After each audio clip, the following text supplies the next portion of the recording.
Good evening, everybody. Thank you for joining us. Welcome. There's plenty of people joining at the moment. My name's Phil Pass. I'm the alumni manager at the college, and it's wonderful to have you all here today for the talk with Dr. Hugh Hunt, all about the Trinity Clock, which you have just seen magnificently striking the hour here in Cambridge. Hugh was elected a fellow at Trinity in 1990. He's part of the Department of Engineering. He's the pre-elector. He's for the college, so he's very busy over the next few weeks with graduation work. But tonight is all about the clock. And without anything further, I'm going to pass straight to Hugh. Over to you, Hugh. Great. Well, thanks very much. I hope you can hear me okay and see me okay. We've got a bit of a technology feast today. We've got cameras down here, cameras up in the clock tower. Huge thanks to Mike Gormer, who's operating one of the cameras, and to Paul Ashley, who's going to be doing all the production management behind the scenes, spotlighting various different views as and when. Well, here we are in Great Court. Of course, there is the wonderful clock. Let me just set the scene for you. If I pick up my camera, I can give you a little whiz around. You might recognize a few things. There's Great Gate. Isaac Newton's rooms are up there. You'll see people walking around the college. There are people here. We're gradually getting back to what might be called normal. People are wearing masks. That's just the way it is these days. Beautiful sunny evening. There's the hall. And there's the Master's Lodge, and the wisteria is just coming out, and of course we've done the full circle, and there we are back at the clock. And I could just carry on showing you beautiful views of the college, but it's far too tempting. Let me talk about the clock. Well, firstly, let me just say thank you to Mike.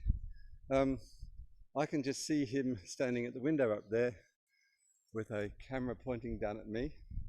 Hi there, Mike. Thank you very much for everything. So Mike is just up at the above the 50 on the dial.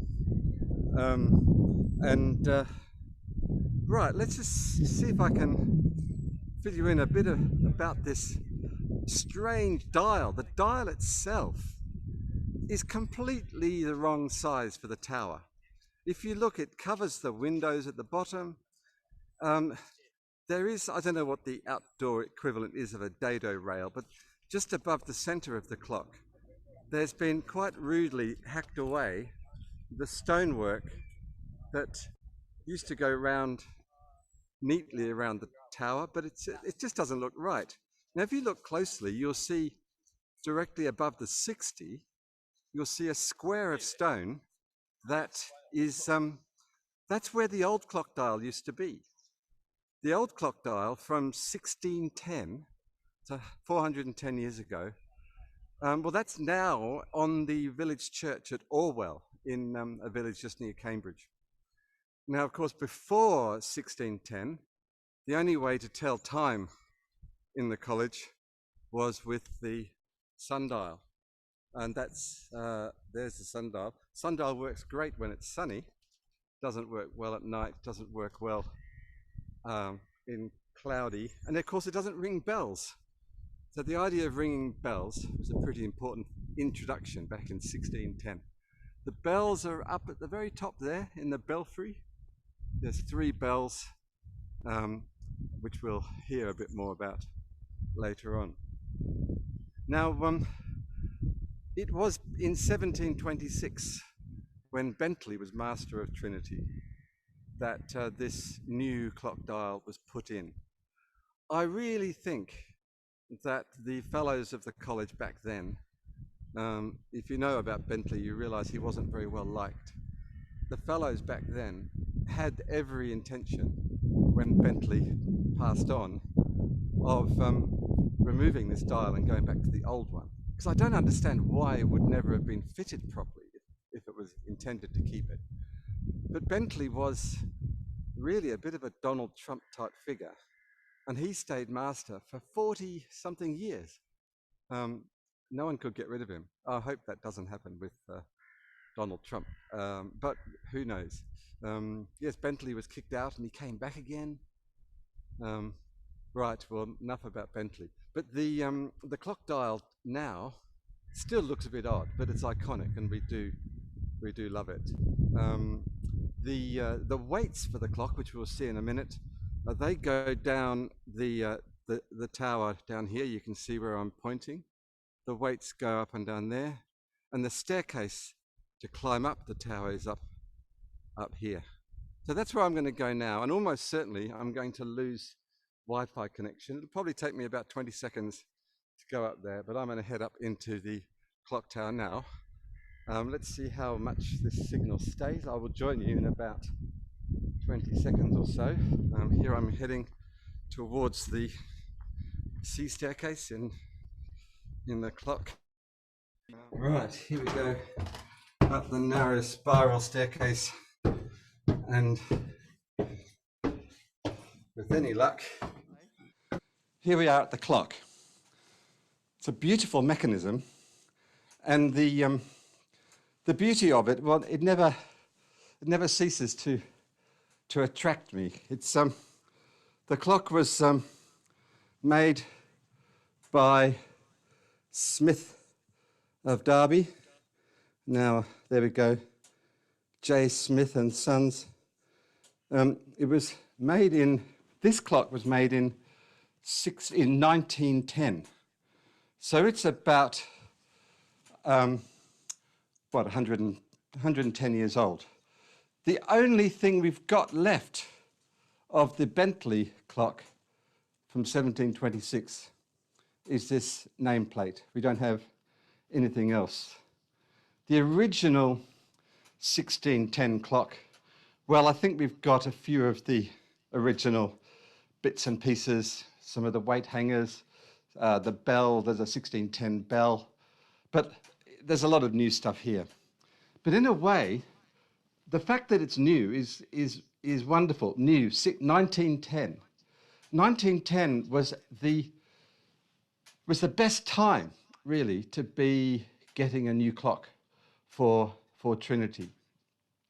The Bentley clock, the 1726 clock, really was no longer functioning, so we needed a new clock.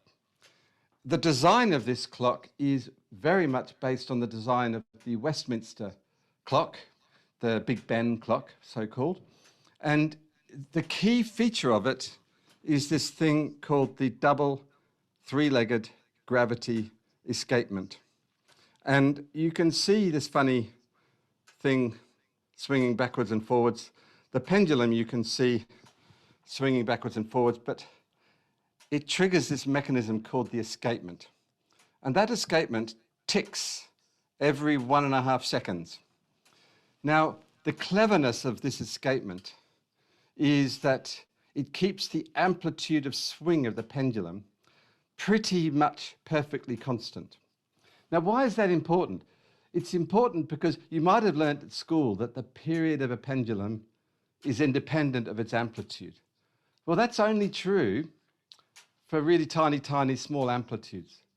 In fact, the larger the swing amplitude backwards and forwards of the pendulum, the slower the clock goes. Now, if we want to keep time accurate to a second a month, which is what we're trying to do with this clock, then keeping the amplitude of swing constant is really important. And that's what this double three-legged gravity escapement achieves. So there's more about how that escapement works on the clock website, which I'll tell you about. So we can see the pendulum rod. It goes down here, and in fact it goes down through a hole in the floor into the room below. And the much missed and recently departed Neil Hopkinson, whose rooms are below where we are, and that is where the pendulum swings. Now, let's give you an overview of the general layout of the clock. This bit that I've been talking about in the middle here, is what's called the going. That's responsible for telling the time. And if all you wanted to do was to tell the time with a dial on the outside, then that's all you would need. The rest of what's in the clock over here on the left is stuff to do with ringing the bells at 1/4 past, 1/2 past, 3/4, and the hour. And then over here are 2 bits on the right, which are responsible for ringing the hour. And you may know that the hour strikes the hour twice. This is the lower note, and then this is the higher note. Now, when we get to 7 o'clock, you'll be able to see the mechanism in its full glory doing everything. Along the way, we will hear 1/4 past, 1/2 past, and 1/4 to. It's in fact about to do 1/4 to. So it's just getting ready. You might have heard a little click. It's just getting ready to do 1/4 to. Now, those of you who've got accurate time available will probably notice that it's a little bit late. It'll be about, if it weren't for delay on the Zoom call, you probably notice it's about 2 seconds behind. And I'll tell you more about that. But 2 seconds for a clock that's 110 years old is, in my view, pretty good. Anyway, it's about to go about...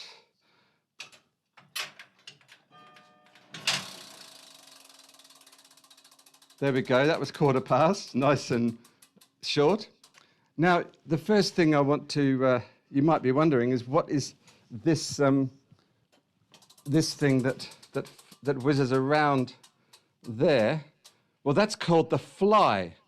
And there's a fly on all of the bells. There's one there, and there's another one over here. The fly is there to create air resistance on the spinning bell shafts, so that it doesn't just go faster and faster and faster and faster. It gets to what you might call terminal velocity, a bit like a parachute, reaches terminal velocity. And that means that the ding dong, ding dong, ding dong all happens at a nice steady rate. And we'll see the same happening for the hours. Now, let's get back to this middle bit, the going. The going, there's a second hand here, which I can see, but there is no second hand on the outside of the dial outside when we were outside just a little while ago. How come? Well, it's a bit of a nuisance to have a second hand out there, and nobody really wants to know the time, or certainly back in 1910. Who would want to know the time to the nearest second? The reason for having a second hand here, though, is so that I, as keeper of the clock, can set the time accurately. And you notice that second hand is ticking once every 1.5 seconds. So it's not once every second, which is a bit strange. The next here, next to it, is a minute hand. And rather perversely, on this clock, there is no hour hand up here. So it's not possible to tell what the time is here up in the clock tower. I mean, of all things not to be able to do when you're standing by the clock is to tell the time. I just think that's a bit funny, but there you go. Now, this minute hand is, well, I can see the minute hand here, but how do we connect that minute hand to the outside world? Well, you might be able to see that there is a shaft which comes down here, and that shaft goes around over here. Now, Mike is going to be able to get a better shot of all this than me. So that shaft goes, a few cables here because we've got powering up the technology. That shaft goes to a bevel gear, which you can probably see there. And then that bevel gear goes over through a a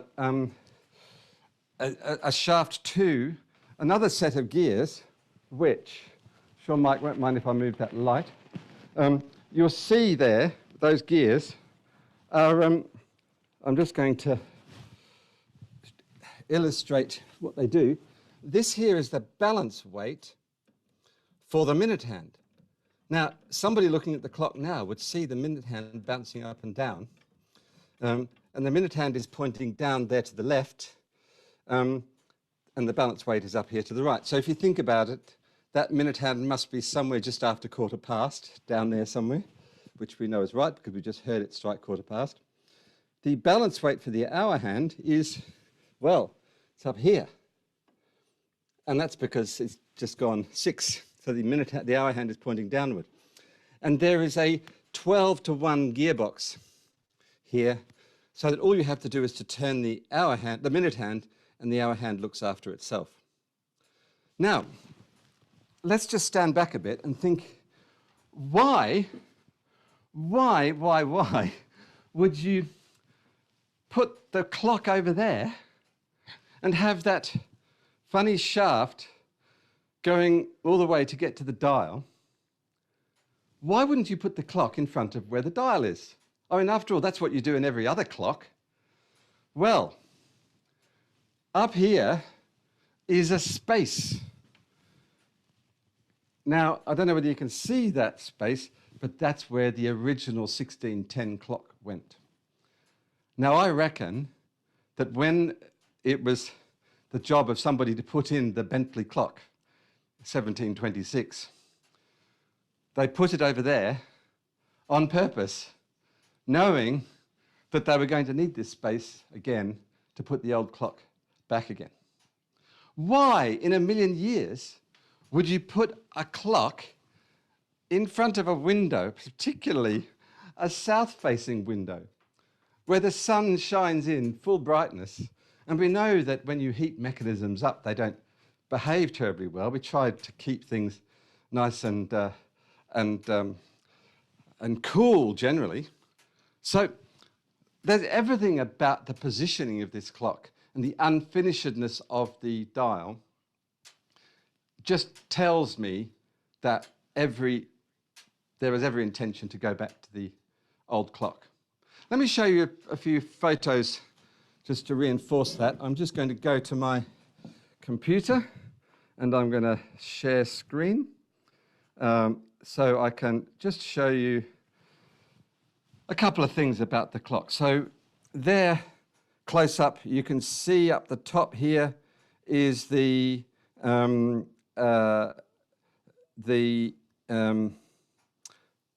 square bit where the original dial was. And this is the bit that's hacked out. It just doesn't look right to me. There we go. Let's have a look at where the clock dial is now. So that's the clock dial, Orwell Village Church. And you see it's exactly the right size to go where that square of stone was.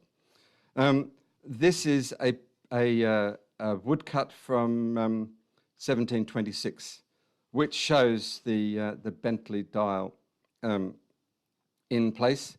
And then over here is from 1910, and this was when the new clock was put in. The dial is pretty much exactly as it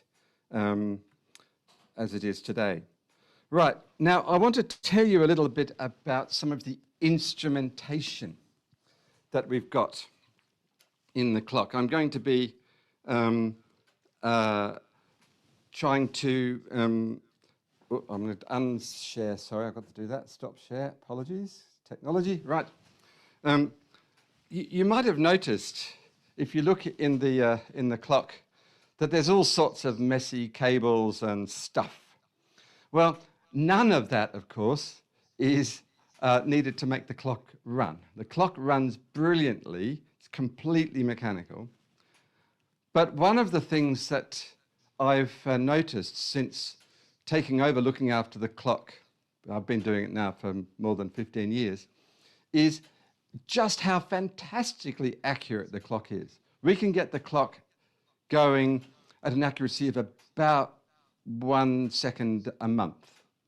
Now, if you can get 1 second a month out of your quartz crystal wristwatch, then you're doing pretty well.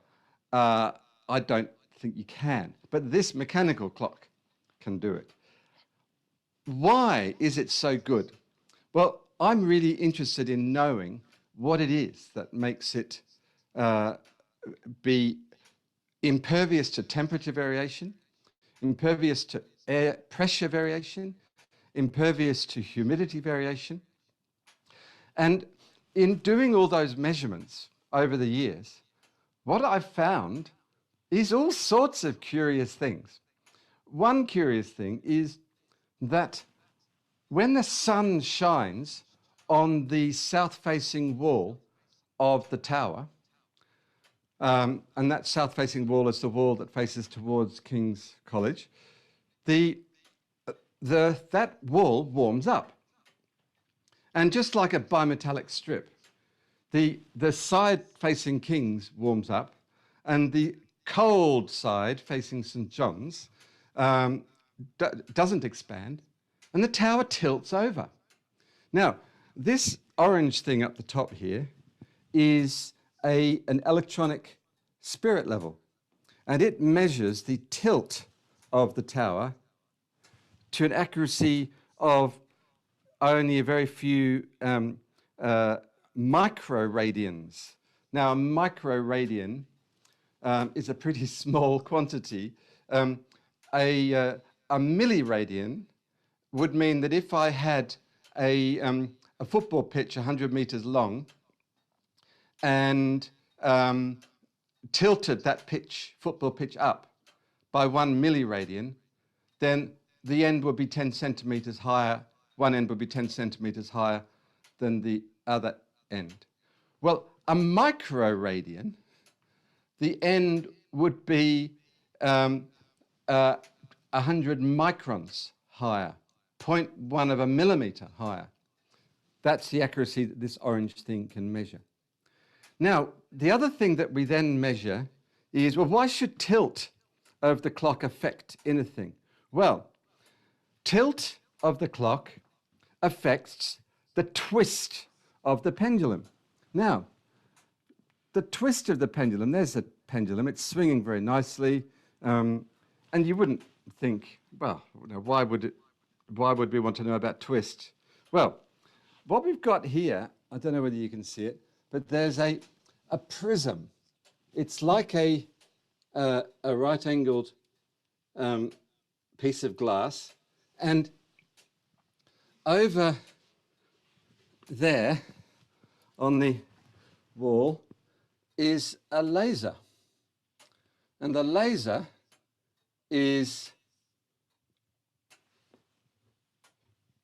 oops, what's happened there? Let me just make sure I can see. The laser is at the top. It reflects off the prism, and then the reflected spot goes inside that square tube, and the little dot is moving left and right. And this little dot moving left and right is twist of the pendulum. Now, I can prove to you that it's twisted the pendulum, because if I were to give the pendulum a little bit of a knock, just going to open this door here so we can get access to the pendulum.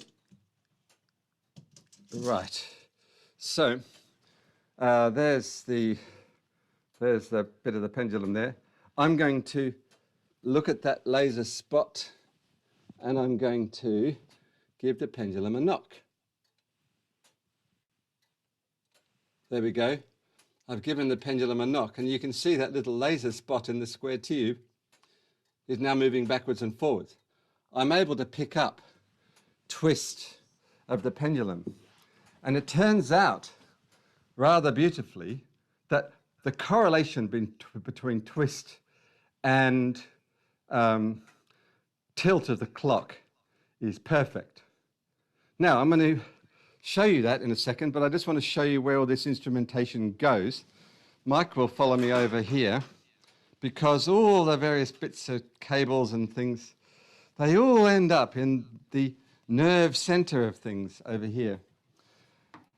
You can see a keyboard, you can see various cables and things, a screen. But you might be interested to know that the computer that's running my nerve center is this thing here. It's called a Raspberry Pi. Some of you will know about Raspberry Pis. Well, there are 6 Raspberry Pis that are gathered around this computer, this clock measuring all sorts of things. But one of the things that it measures, the Raspberry Pi measures, is the time it takes for the pendulum to swing and the amplitude of swing of the pendulum. Now there's a little optic sensor, like the thing you get in the chemist when you walk into the chemist, and it goes beep to say that you've walked through the door. Well, we've got one on the pendulum here. Now, if you look at these lights flashing here, don't know whether you can see them, but there are 2 lights.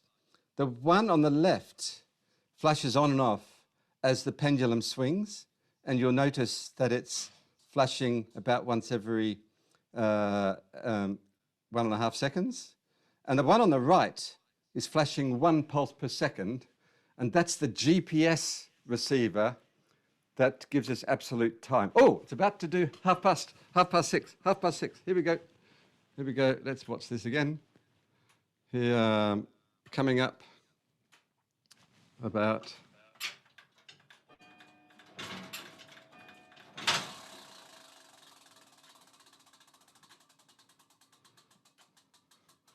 there we go. That's we'll be interrupted every 15 minutes. That's just part of the course. Yeah, so that's those flashing lights.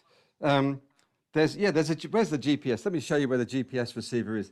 If you look in the window there, Mike will zoom into that. You'll see a little black thing hanging in the window. That's a GPS receiver, like the thing that you have for your sat-nav. It picks up satellites, and that enables me to measure, to get time accurate to, well, they reckon it's to 50 nanoseconds accuracy.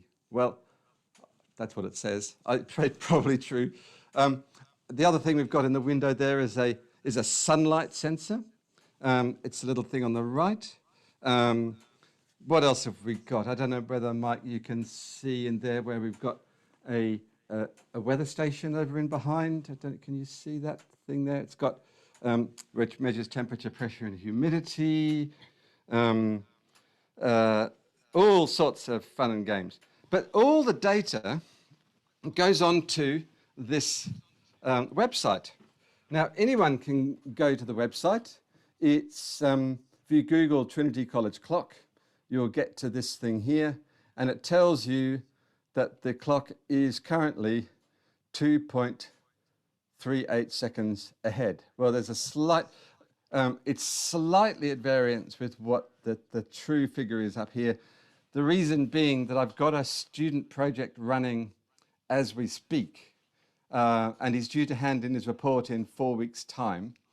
And I'm just being a little bit, telling a few half-truths on the website about exactly how the clock is going.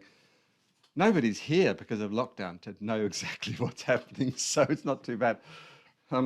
But anyway, you'll be able to look on the clock website, and you'll be able to see, for instance, you could go to the bit that says graphs. I'll leave it for you to look at, because I'm sure those who are interested will be interested.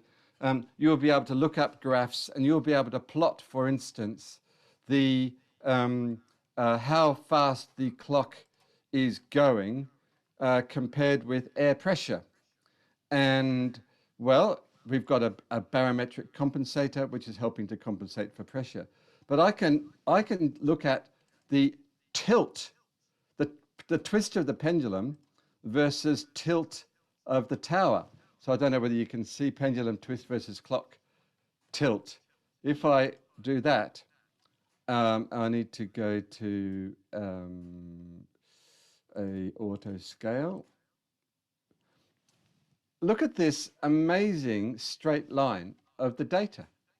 If I go to a time plot, you'll see that the pendulum twist changes up and down with the days, and the clock tilt changes up and down with the days. And it correlates with sunlight. So you can check for yourself that the 3rd of May was not a very sunny day. We've had sunny days, we've had less sunny days. So the tilt of the tower is a really good kind of measure of how sunny the day is. I bet you that the people who designed the clock back in 1910, if they had access to this kind of data, they would be thrilled to bits. I just feel as if I'm just carrying on the enthusiasm that they had. So let me go back to my computer over here and do share my screen just to be able to show you one or two more things. I think that looks about right. So there's the website, trin.cam.ac.uk/clock, and you can just look at fun things. I won't do that now. If you want to ask some questions about that later on, then I'll be very happy to do that, to talk about it. One question I quite often get asked about is, what about the Great Court Run? The Great Court Run, do I have much influence over how long it takes for the bells to strike 12? Well, you've seen that the fly, those things that produce air resistance, the fly is important for controlling the speed, but they're fixed. There's nothing I can do. I suppose I could get a hacksaw to them and change their shape, but I'm not going to do that. They're fixed. There are weights for running the clock, which I'll show you in a second. I can fiddle with those. And to be honest, over the years, they've been fiddled with, not on purpose, but they get removed and put back in again. And oh gosh, which weights went where? Can we remember exactly? So nothing is ever perfectly the same. So the time of the Great Court Run has over the years changed. But one question though is, what is the best time of year to do a Great Court Run, or the best day of the week? Now, I've measured the time it takes for the bells to strike 12. Now, on this graph here, it shows you the total time in seconds on the bottom, and that goes from about 46 seconds at its quickest to about 50 seconds at its slowest. And this is without changing anything. This is just how the clock is. So I can I give myself an extra 4 seconds to get around Great Court if I run at the right time. So when is the right time? Well, it turns out there are various effects. The brownish colour, the pinky orangey colour, is one set of times, and the bluish ones is another set of times. What happens is that the cable that runs around the drum that runs the clock, I'll show you in a second, is on 2 layers. And when it's on the outer layer, it's got more leverage and it makes things go faster. And when it's on the lower layer, there's less leverage and it goes slower. So that's one effect, and I'll show you that with the camera in a second. Another effect is that the cable itself has got weight. I'll show you the weights in a second, but the weights go down the weight shaft, and the weights weigh about 80 kilograms, 100 kilograms, thereabouts. The cable itself weighs several kilograms once it's fully extended. So as the weights go down the 7 meters to the bottom of the tower, the weight of the cable makes the bells go faster. So you can see on this graph here, this is the number of days since the last wind. It's about 7.5 days between, that's the maximum I can get. So it's wound once a week. So if you wind the clock on day 0, it starts to speed up because of the weight of the cable. But then the cable goes down onto the lower layer, so it gets less leverage, and it slows down, and then the weight of the cable starts to increase.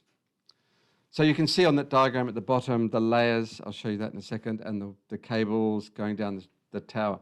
So the moral of the story is you should run on a cold, dry day because that's when the air density is greatest, so that the fly runs the slowest, and a cold, dry days, the air density is greatest. And you should do it 3 days after winding, because that's when the bells run the slowest. And it's amazing, it all works out according to the science. So let me show you these things, because I think you want to see them for real. So let's have a look at the layers. Now, you can see the drum there, and you can see, hopefully, that it's gone onto the, it's not on the second layer, it's gone down to the lower layer. So that was because the clock was wound on Monday, and today is Thursday, so it's just gone down onto the lower layer. There is one of the weights for the quarters is actually on still on the second layer. So I don't know whether you can see that, but you can see there that that one is on the second layer. So that's the first effect. The other effect is, well, let's have a look at where the weights are. Now Mike is going to get the best view of this. The weights are over there. Now, if you look down there, I'm going to see if I can shine a bit of light down there. I don't know whether I can, my little flashlight there. You can see the weight, miles. Don't drop your camera down there, Mike. It's miles down there. It's about 7.5 meters. And you can see, if you gradually look up the top, see those cables? Those cables go up to some pulleys. There are the pulleys. And then those cables then go, if you follow where those cables go, they are going over the top and then down, and then they end up on these drums. Well, so now is probably a good time to demonstrate how we wind the clock.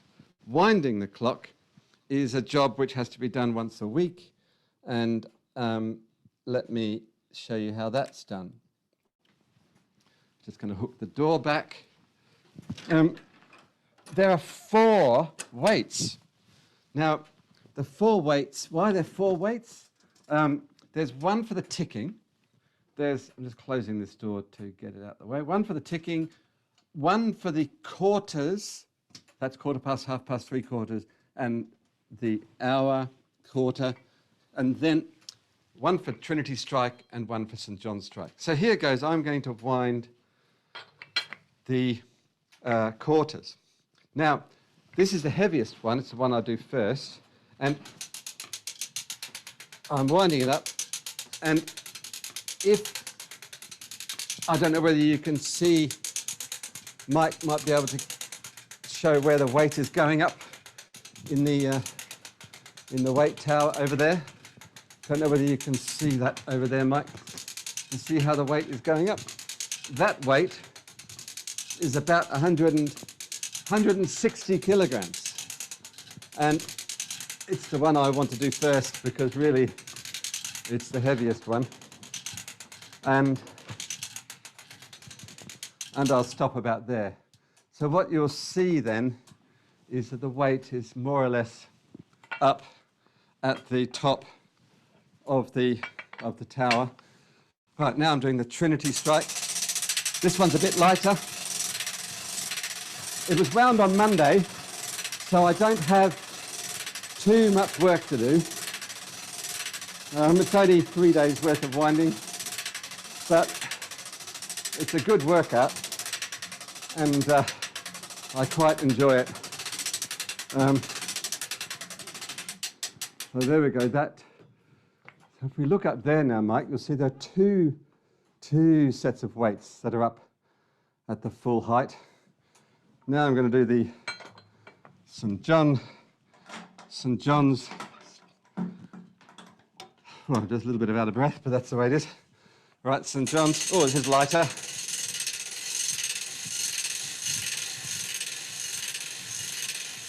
There we go, the weight's going up.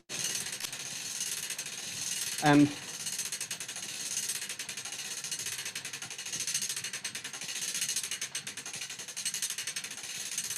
well, might be lighter, but I'm a bit out of puff. Okay, so now we've got 3 out of the 4 weights up the top. The 4th one is the lightest, and it's for the going. Now, this is the interesting thing about the going, is if you're winding a clock and you're lifting the weights up, the weights are not available to do the work they're meant to do. So on a normal clock, a normal grandfather clock, when you wind it up, the clock has stopped. Gosh, never really thought about that.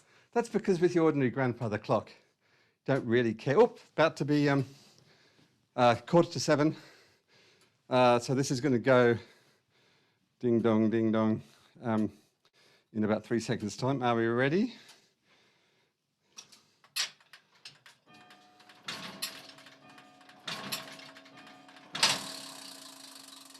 There we go. It's all good fun. Right, so where was I? Yes. When it comes to winding for the going, it's quite important, if I want this clock to be accurate to a second a month, that when I'm winding the clock, that I don't stop the clock. Now they've thought about this. This lever here is called the maintaining weight. And what I do is I lift this up, and if you look closely, you might see that this is dropping every tick. Do you see that it drops? So what's happening there, this weight is delivering an extra force onto the mechanism, and that means that I can wind the clock and it's still ticking. So even though I'm winding the clock, it's completely unaware that I'm winding the clock. Now you might like to observe just how small the weight is for the going compared with the other weights. It's only 60 kilograms or something, it's tiny. And that's a thing about clocks, that the amount of energy required to make a clock tick is very little. All the big wacky energy goes into ringing the bells. And maybe that's kind of a metaphor for life, that it doesn't take much energy to do something, but it takes more energy to shout about it. And I guess that's where we can kind of leave that metaphor, I suppose. I want to leave plenty of time for questions, but I do notice that there's one thing that I haven't talked at all about, which is about regulating the clock. The clock is accurate to a second a month, but one of the things that we try to do is to get it set at the clock change in March, where we change from winter time to summertime. I like to get it set so with any luck it doesn't need regulating at all until the clock change in October. And that's a bit like just making a paper dart that's absolutely perfect, so when you launch it from the back of the lecture theatre, it goes perfectly straight and lands in, getting it perfect, it's pretty tricky.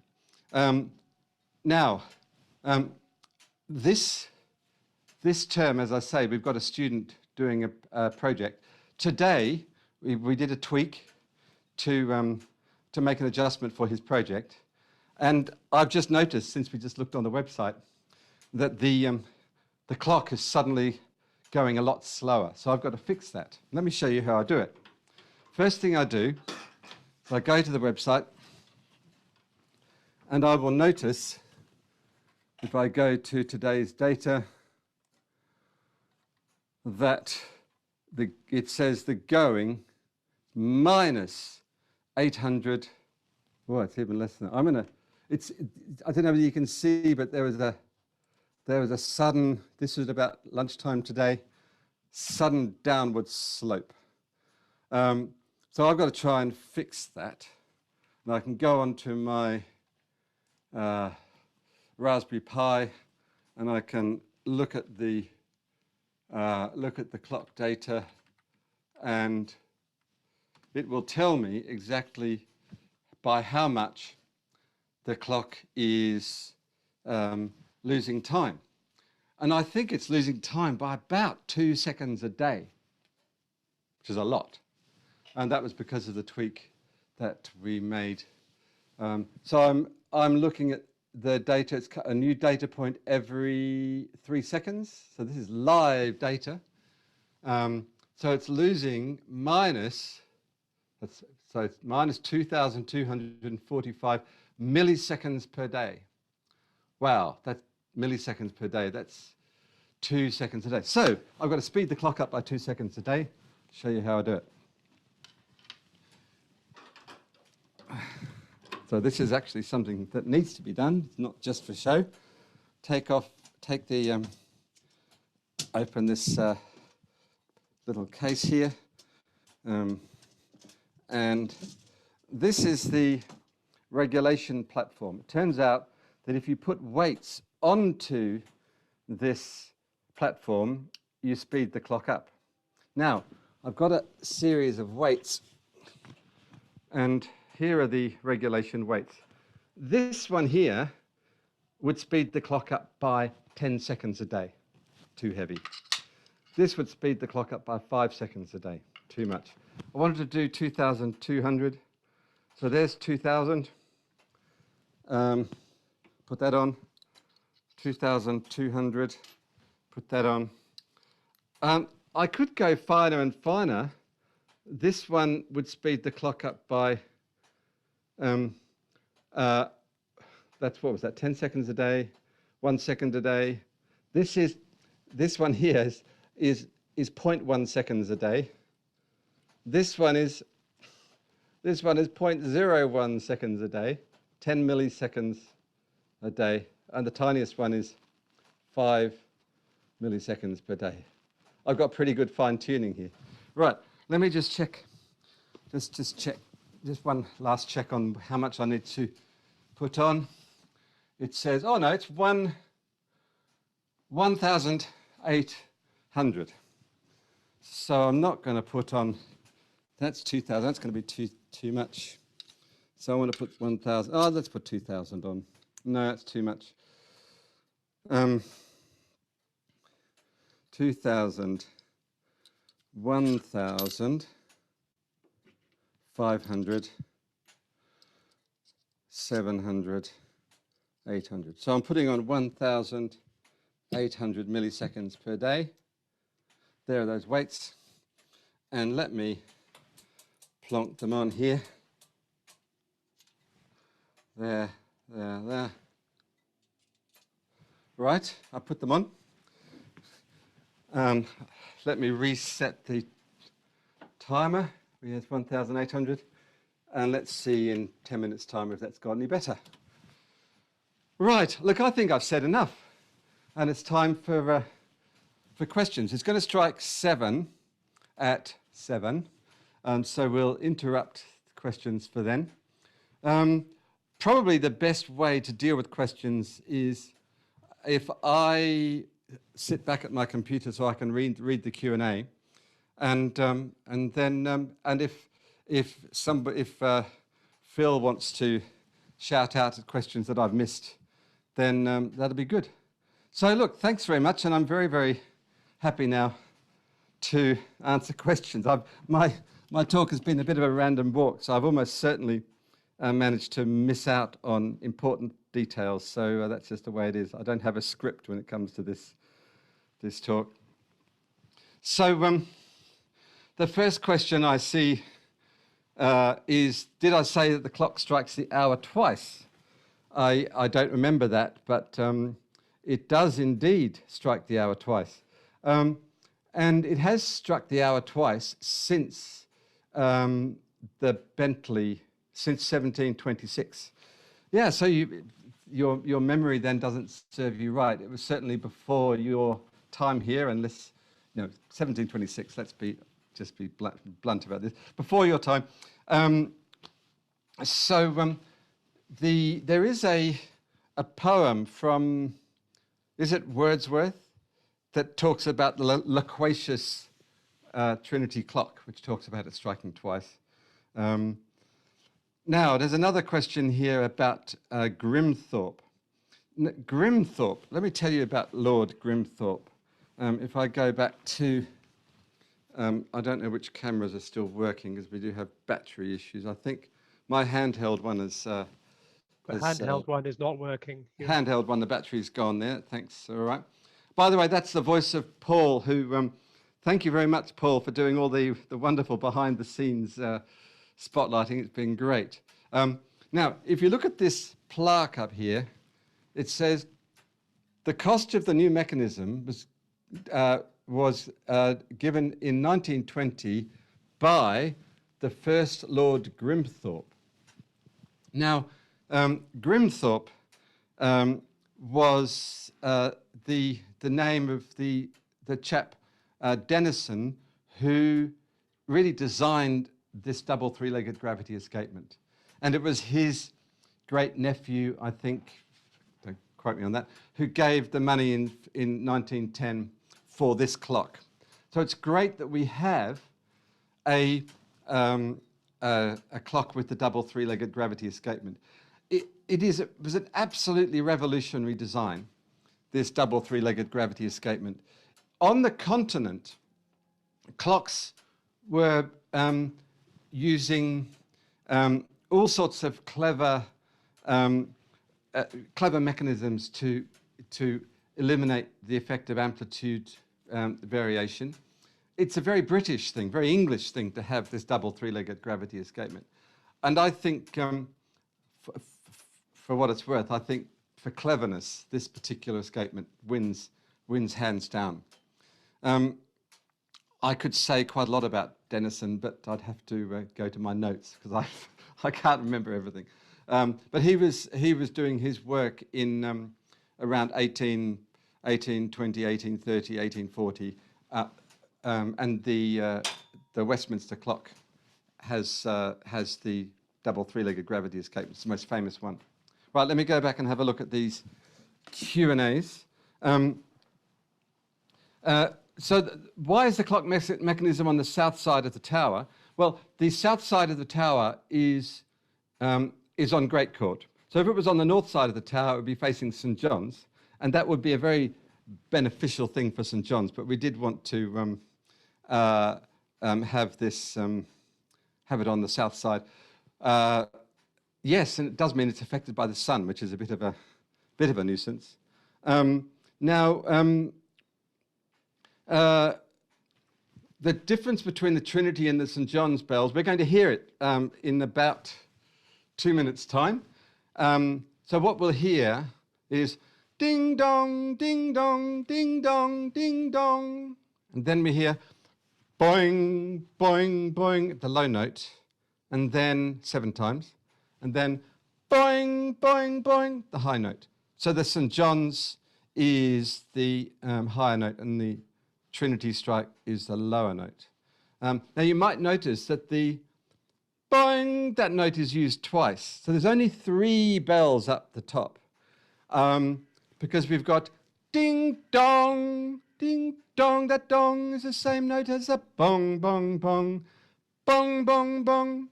So if you go up onto the roof, you'll see there are 2 hammers side by side on the bell, which I would call, if you think of the tenor is the lower note, the alto is the middle note, and treble is the high note. There are 2 hammers on the alto. There's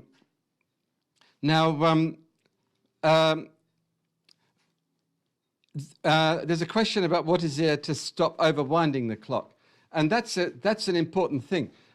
What there is for me to stop overwinding the clock is a little yellow mark, which you might just be able to see here. That yellow mark, if I get the handle out, you'll be able to see that yellow mark moving. There we go, you can see that. I don't want to go beyond the yellow mark. Well, that's a bit like having a white line in the middle of the road saying, what's to stop you from driving on the wrong side of the road? Well, nothing really, just had to be careful. It's a bit of a nuisance if the weights get jammed, but you have to be pretty energetic to get the weights jammed. So far, so good. I haven't had any trouble with that, but you just have to be a bit careful. Right, looking at it's about to do 7. Let's take a pause here. I'm going to stand back. Why don't we just stand back, Mike, and get a nice overview. I won't do any talking. I will just let you see the clock strike 7, which will happen it'll all start in about 10 seconds time, so I'm going to be quiet.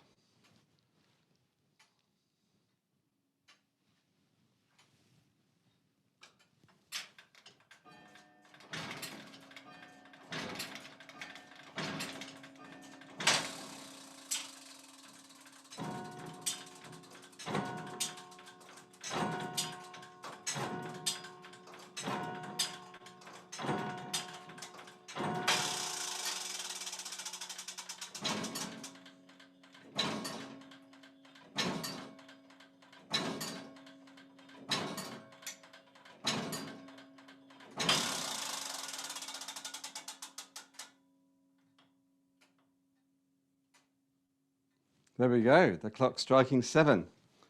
I just do love it. It's kind of, it's musical, while at the same time, it's a simple tune.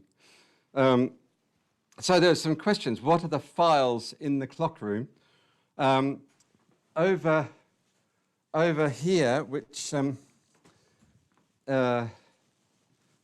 over here, I don't know whether Mike is following me. This is, I mentioned before, Neil Hopkinson, who died earlier this year. He has kept lots of his books up here. So this is a Latin dictionary. And then we've got, don't know whether anybody can read that, but it's in classical Greek. Neil Hopkinson was a classicist.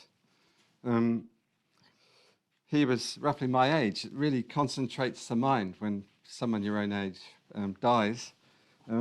So yes, there's a lot of stuff here of his. There's also old music here. In the days when the choir was men's voices only, Richard Marlowe, when he first took over the choir, it was men's voices, but it was during his time that the choir became mixed. But these are all the music for the men's voices choir. And so here is William Sterndale Bennett. God is a Spirit, but you notice it's scored for alto, tenor, first bass, second bass, so no women's voices here. So these are all the men's voices music. We certainly don't want to be chucking it out. And here it is. What else is here? There's people over the years have used this to store a bit of junk.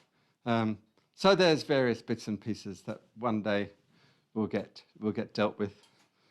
Other questions. The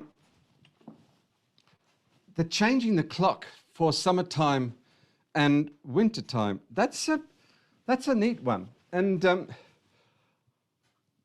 I used to do it after midnight.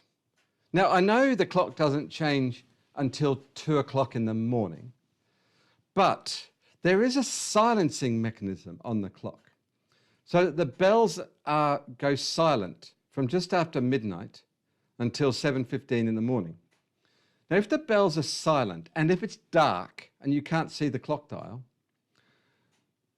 why should I bother waiting till 2 a.m. to change the clock time? So I changed the clock time just after 12 midnight. And it's quite nice. Come up here with a couple of friends and maybe a couple of bottles of wine and just change the time. How do I change the time? Going from winter time to summertime involves putting the clock forward by 1 hour. And that turns out to be easy because what I need to do is to unclip the escapement, which is a nice easy way to do that, let the clock run fast for a little bit, and it runs forward by 1 hour. The hard one, and what's hard in one sense, is going from summertime to wintertime, because you can't wind the hands backwards. It's one thing you can't do with most grandfather clocks. So what you have to do is to stop the clock and wait for 1 hour and start it up again. And really that just means an extra couple of bottles of wine, really. If you look on the clock diary on the website, you can look back at the things that we've done during that hour, because actually when the clock is stopped for 1 hour, it's not a bad time if you want to fiddle around with things, if things you want to do when the clock is stopped. That's a good time to do it, at midnight with a bottle of wine. Perhaps health and safety would say something about that.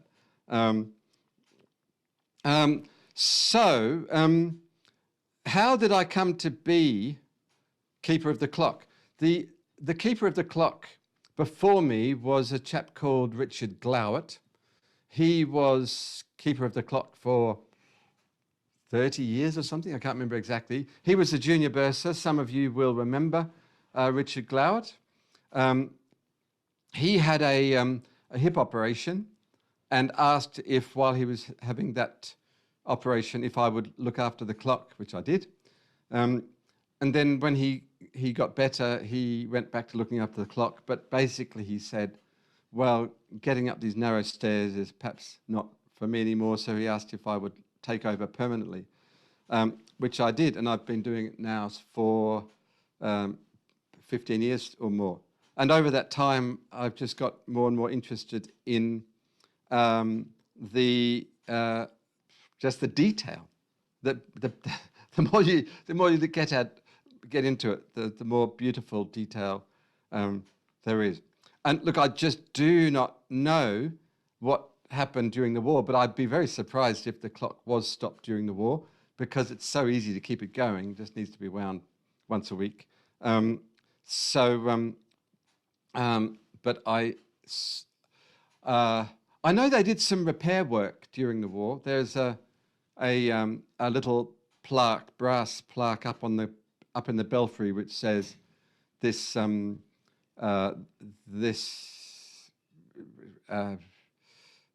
something about refurbished in 1943. Kind of wonder, really, did the war effort refurbishing the Trinity College bell tower maybe wasn't high priority, but there we go. There's a question about why is the ticking frequency 1.5 seconds rather than 1? Well, you kind of think, well, why should it be 1? The longer the pendulum is, and the heavier the pendulum weight is, the more accurate it is. I think from memory, the period, the Big Ben, Westminster clock, ticks once every 2 seconds. It's a 4-second period pendulum. That's just, I think that's the case. So long as it's the number which divides into 60, so this ticks 40 times per minute, then no one's going to notice the minute hand advancing you can't see the minute hand advancing, so it's not a big deal. It feels slightly funny. You feel as if time is going a bit slowly, and the accuracy of the clock before we put our GPS system in, it was just as good as it is now, but we didn't know it, I think is a fair thing to say. What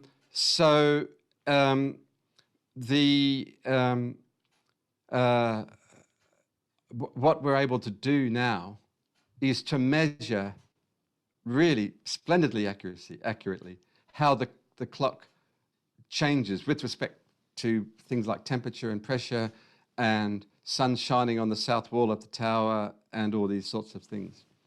Now, I noticed that some questions are going to the chat rather than Q&A, so I'm just going to shift over there for a second. Yes, the staircase is a helical staircase, not a spiral. That's the kind of thing that I get into trouble for pointing out. But there we go, you're absolutely right. What other questions are there? The name of the maker of the original 1610 clock pass, I don't know. I should. That's a very good question. And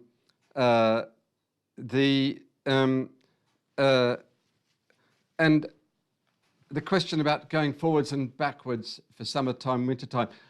I've been lazy during the lockdown. I've been coming in on Sunday morning to do it, basically because there's been no one around. But I think I'm going to get to the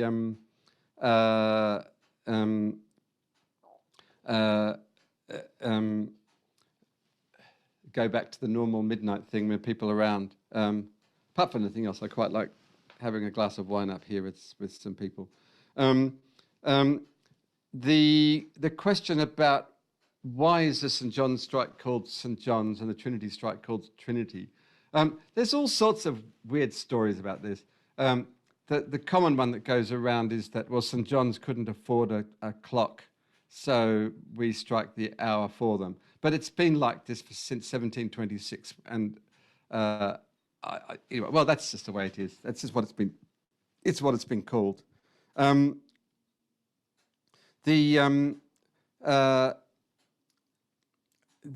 tilt. The tilt versus twist. There's a question about why should it have an effect? It's quite a complicated story. I'm not going to go into it here, but I'd be happy to tell the story. It's all about the way the pendulum suspension works and things like that.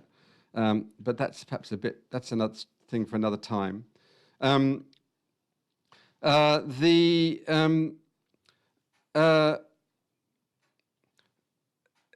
There is a question which is often asked about, why couldn't we put the clock into a nice atmospherically controlled environment so that it would run more accurately?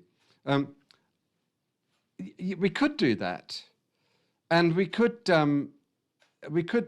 fix all these little quirks about the clock. But a second a month is pretty good. So I don't think anyone out in the real world is going to be fussed by the clock not being quite perfect. So it's more about understanding how things work rather than fixing it. So it's a bit like, just because we understand how the human body works doesn't mean that we should put the human body in a controlled environment to make it work better. All of the instrumentation, by the way, the Raspberry Pis and stuff, that's all stuff that I've been doing with fourth year student engineering projects. It's been fantastic. We're very fortunate to have our fourth year engineering students have to do a project for their coursework. And every year I try to get a student to do some of this stuff. So that's how come we've got up to to raspberry, lots of Raspberry Pis. We used to have a good old-fashioned Windows computer. Ah, God, a disaster. Need I say more? It used to do. It would say, for your convenience, we're going to reboot the computer to do a software upgrade. Well, hold on, for my convenience, please don't. So we decided Raspberry Pis are great, they just run, they don't stop. As somebody has quite rightly pointed out that the clock used to be wound on Mondays and Thursdays. One of the first things I did when I took over looking after the clock was to have the clock, the pulley system changed so that it was once a week, because it makes it much easier. The bells, there's a question about the bells. The bells are interesting. There is one from 1610. There's one from 1726. And then there's another one with a date. I can't remember the exact date. But I'm curious as to why the casting dates are not... I haven't quite worked out about the bells. But the belfry is going to be refurbished this summer, so we might find out more about it. Hugh, there's a response from someone saying that the 1610 clock was installed by Thomas Tennant of London. And there we go, correct. Robert Willis and John Willis Clark's The Architectural History of the University of Cambridge, 1886. Perfect, thank you for looking that up. Oh, here we go. Missed it, it's 7:15. Now, the business about striking the hour twice, I'm just going by what other people have told me, that there is an idea that you should have a way, if you're out in the field somewhere, or you're in a room somewhere and you hear that the clock is striking the hour, you can't tell for certain that you heard it from the beginning. So if you hear it striking, you think, oh, did it strike 7 or 6? Or is it time to go home for dinner? If it strikes a second time on a different note, then you've got a second chance to hear what time it was. This is a common system on the continent. The more common in England was to have a preamble, like Big Ben. Ding dong, ding dong, ding dong, ding dong. So, right, everybody quiet, it's about to strike the hour, and then you can tell what the time is. Well, this one does both, and I don't know of any other clock anywhere in the world that does both. I think it was one of Bentley's perverse wishes. So that is particularly why this clock does it that particular way. Smith of Derby is still going strong, and Jonathan Smith lives in Cambridge. He's carrying the baton. I'm hoping this year to run this year, when I say starting in October, to run a project in collaboration with Smith of Derby, perhaps to set up this instrumentation system that we've got here, to set it up on other clocks. Now, let me tell you about the silencing mechanism, because this is it is an interesting thing to talk about. Originally, in 1910, the clock was striking all the way through the night. In about 1935, if I've got my date right, there was there's a minute in the council minutes for the college, which from the junior bursar, which says the junior bursar is tasked with asking the fellows of the college to cast a vote on their preference as to whether the clock should be silenced during the night or not. And it's a lovely document signed by people like Wittgenstein and G.I. Taylor, and some pretty important figures. But the vote came down that the preference was to silence the clock from midnight until 7:15 a.m. Now, the silencing mechanism is all of this stuff that you can see on the outside of the frame. Because nothing, a clock designer wouldn't stick stuff on the outside. It didn't have to. It's a bit like, you've got your car engine under the bonnet. Well, you wouldn't want to have the turbocharger sort of stuck out of the side. You want to have everything nice and neatly inside. So all of this stuff on the outside is a silencing mechanism. So these little pins here, this wheel here rotates, this rotates once in 24 hours, and these pins go along and they lift up this lever here, and that lever, once it's up, silences. So those pins there silence the time. You can see I've marked the 24 there. That says 1 a.m., 2 a.m., 3, 4, 5, 6, 7. It silences until 7 a.m. And then over here, this wheel rotates once every 24 hours, and it's got a cam on it here, which you might be able to see, and it pushes on here, and that pushes this rod along here, and that rod pushes these levers in, and these levers push this across, and this is the thing that moves up and down to ring the bells, and once that's pushed off, the mechanism runs all through the night, but the bells are disconnected. Now, the reason you want the mechanism to run all through the night is because the counting, let's strike 1, let's strike 2 o'clock, let's strike 3, is done in order. So if you wanted to unsilence the bells, you could, and the bells would strike in the order that they're meant to strike. Now, you don't have to do that for the quarters, because the quarters repeats the same cycle every hour.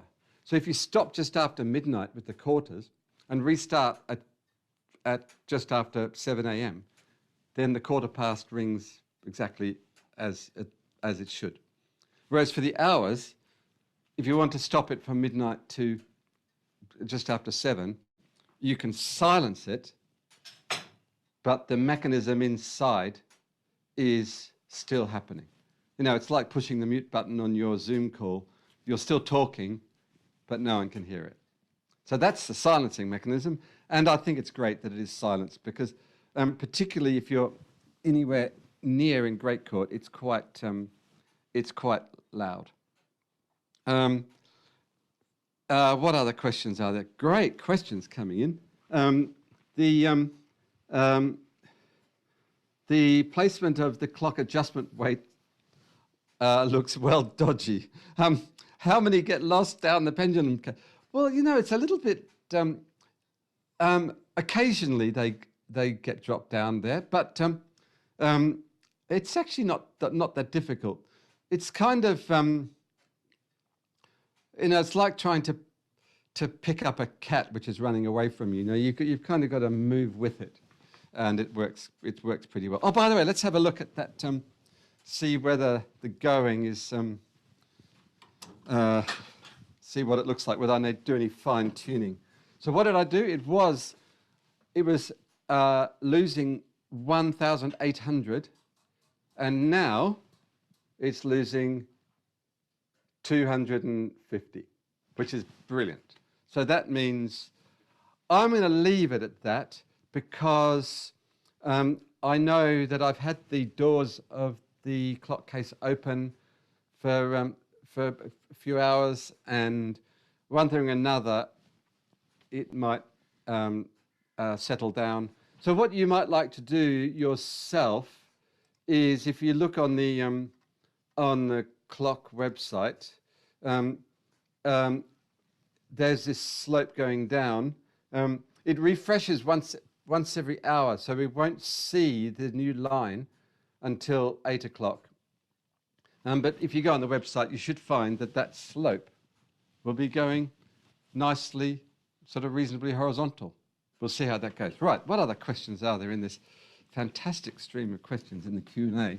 There's quite a lot of questions, Hugh, about the servicing of the clock. There's 3 or 4 people asking about servicing. Does it need to be taken apart to be serviced? Right. And what's the cost and the process of that? So the servicing of the clock, by the way, got beautiful evening sunshine coming through, which is lovely. Servicing. I don't know whether it's anybody from Smith of Derby listening to this, but it used to be serviced by Smith of Derby, and they didn't do a great job, and so we sacked them. But part of that was because there's a lovely guy who lives in Saffron Walden, Graham Newman, who looks after really most of the clocks in Cambridge. And we've developed a really fantastic personal relationship with him, and he comes in and helps things. He's a very hands-off guy when it comes to servicing, and says, look, we only have to do things, service things that need to be serviced when they need to be done. The main things he does is there are a few things that need to be oiled, very few things. So this little bit here gets a bit of oil. None of the gears get oiled. The silencing mechanism gets oiled. There's a little bit of oil here. Basically, it gets given a vacuum to get the dust off. The pulleys get a bit of oil on them. But to be honest, there's nothing needs doing at all. There was a time when the clock was completely dismantled, and there's a council minute, a letter saying, "Oh, this pesky clock keeps on stopping. Let's get the clockmakers in to do a full service." But that turned out to be a problem that was occurring at 1:45 in either early morning or in the evenings. And you can have a look on the website what happens at 1:45. Pigeons sit on the minute hand. And if you've got 2 pigeons sitting on the minute hand at 1:45, there's enough weight on the pigeons to stop the clock. And so these events, which were minuted right the way through the 19th century, we now know what the cause of that is.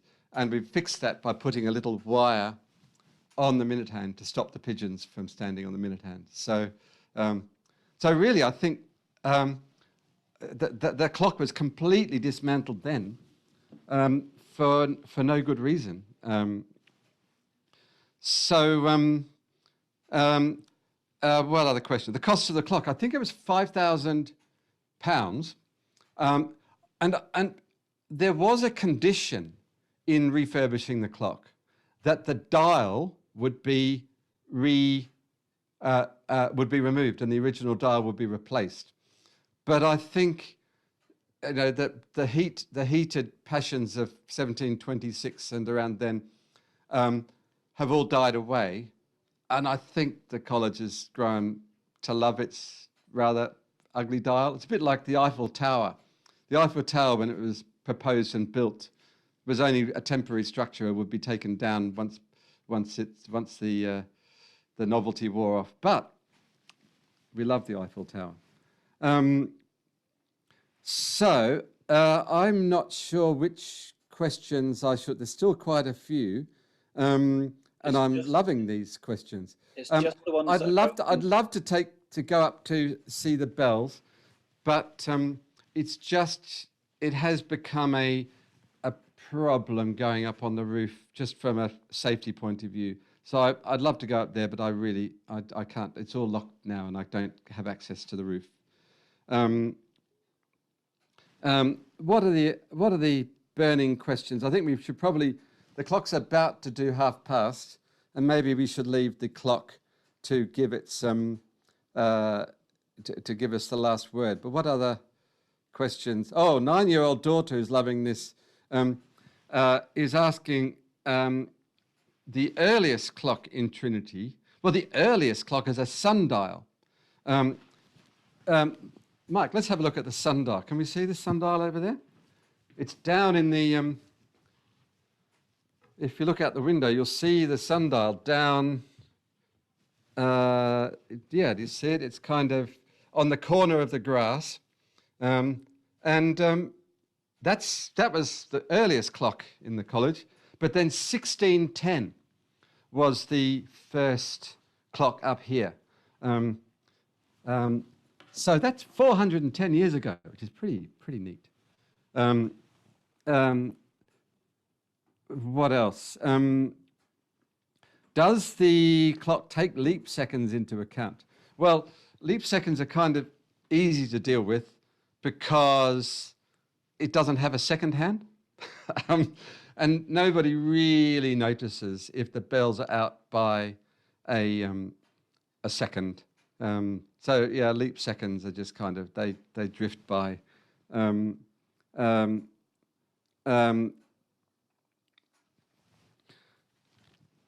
I don't know, well, here we go. It's about to do 7:30. I don't know much about there's not much detail around from 1726, so I can't answer any detailed questions there. Well, look, I'm going to wind up now and say good night and give the clock the last word. Here we go.